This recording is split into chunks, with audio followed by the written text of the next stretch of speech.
What's up, everybody? Welcome to Podcast Now Plus. I'm Alex, and in this video, I want to go over the news you might have missed for August 29th and parts of August 30th. Jumping in at the first story, this is kind of a under-the-radar story for, honestly, an under-the-radar game, A Plague Tale Requiem. So I found this on PlayStation Universe, and this is the lead level designer of A Plague Tale Requiem, and they basically were saying that they didn't have this game planned when the first game came out. When A Plague Tale Innocence came out, they were a small team. They had 40 people. They put everything they had into the first game, and then when they saw the feedback, that's when they kind of went ahead. He also said the development on the sequel didn't get underway straight away, with the team instead thinking about where to take the plot forward. However, he emphasized that a follow-up would never have materialized in the first place had not been for the positive response in the first game. I honestly like these kind of stories. It doesn't happen every time, but sometimes, when you get like into big Hollywood or these big budgets or even these big games, like there's an emphasis almost on to make them a franchise instead of to just make them a game. Now, of course, you can make a really good game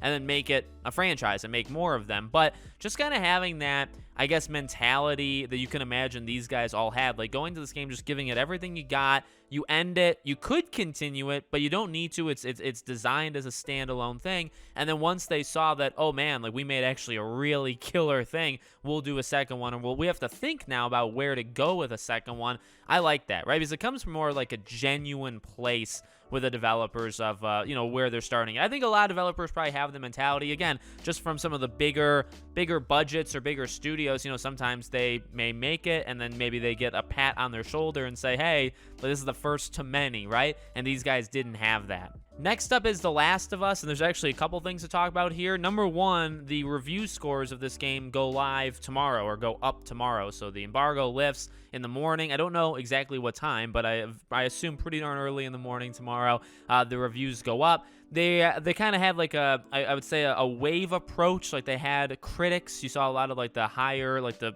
sites that have more traffic or whatever. They got review codes. Now more of the influencers are getting review codes, and they're allowed to play it and all that stuff. And a lot of stuff is leaking. I believe the first 2.5 hours of the game is online. If people kind of search it out, you can find it, which do what you want. It's not a great look that the entire game, at this point, yes, it is a remake. Yes, it's a game that came out 9 years ago, but dear God, like almost the entire game, at this point has been leaked. And this has been a trend with Naughty Dog over the last couple of years. It's not a good sign when it comes to, does this happen with The Last of Us 3? Does this happen with The Last of Us multiplayer or a new game? They gotta fix whatever this leaking problem is. And then you have official gameplay trailer. I believe it's like a 7-minute Billstown video, so that's pretty cool. Again, the game comes out this Friday, but the review scores go live tomorrow. I'll probably do a full video on the main channel talking about it, but I'm sure we'll mention it at least briefly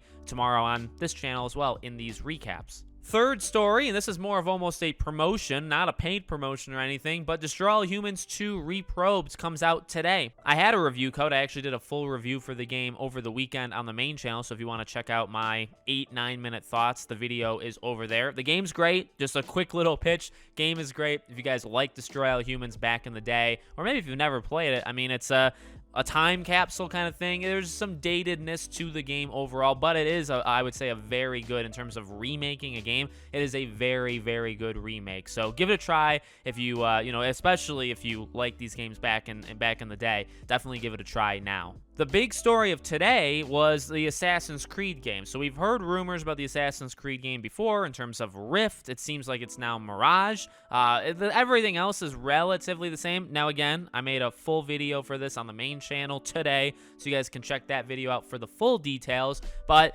some pretty cool stuff. It's linked to Assassin's Creed 1. Assassin's Creed 1 reportedly or supposedly is going to get a remake and would be DLC to this game. That's pretty cool if that is true. And then in terms of this game, it's more geared towards Assassin's Creed 1. The leveling up systems are gone. More of the dialogue choices are gone. Picking the gender, because it's just focusing on Basim, is gone. So there's quite, it sounds like, and if these things are true, which Jason Schreier, corroborated it as well, if this is true, this could very much be almost a blending of kind of the classic AC games that obviously one group of the fandom, really likes, and then the other AC games, Origins on. It sounds like, based off of the rumor, that it's going to kind of be a mix of the two. And if that actually happens, and if they pull it off, that could be really, really cool.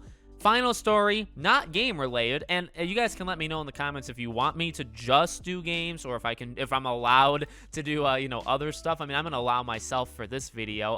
But I want to talk about Zack Snyder's Justice League real fast, because last night, there was a rumor. It was going around Twitter, and it was making, it was getting some heat. I think rightfully so. There was, I guess, a Warner Bros. Insider who was reportedly saying that Zack Snyder's Justice League never should have happened, since it further divided that fan base against the studio.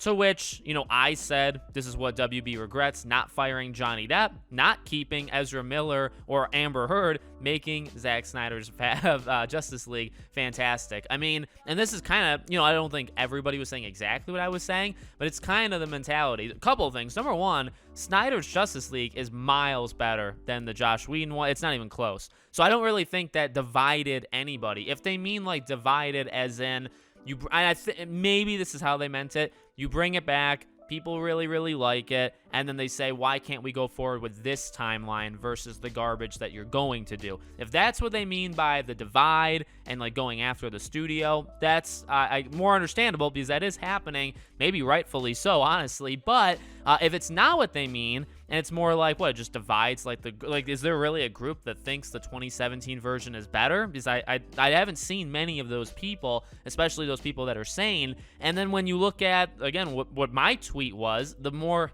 hypocritical thing is, so that is what you were, like, an insider. Now, maybe this insider is a little jealous, or maybe they're getting the foot in the backside to get kicked out of the door of the studio, and so they're kind of like resentful and stuff. But if this is true, it's like, that's what you regret doing. If you're WB, you're sitting there and you're saying, man, wouldn't it have been cool if we got Johnny Depp and we didn't like destroy? Now, he's not the only reason Fantastic Beasts kind of fell apart, but he's one of the reasons. It's like, you don't regret that. That's not a regretful situation, especially after what happened with the court case. And then you believed the actual domestic violence perpetrator, so you don't regret doing that.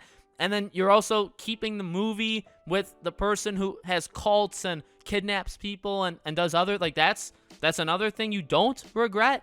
That's hilarious. If that is true, if that's a real insider, and if that's really the mentality of Warner Bros., that they regret the Snyder thing, and that's like the only thing they regret in their entire lives, but they don't regret Johnny Depp, Ezra Miller, or Amber Heard, that's laughable. Laughable in a disgusting kind of way, but that's kind of what Warner Bros. Has been doing recently. So let me know what you guys think in the comments. Make sure you guys are subscribed, bell icon turned on so you know when all these videos go up, and I hope to see you all on tomorrow's.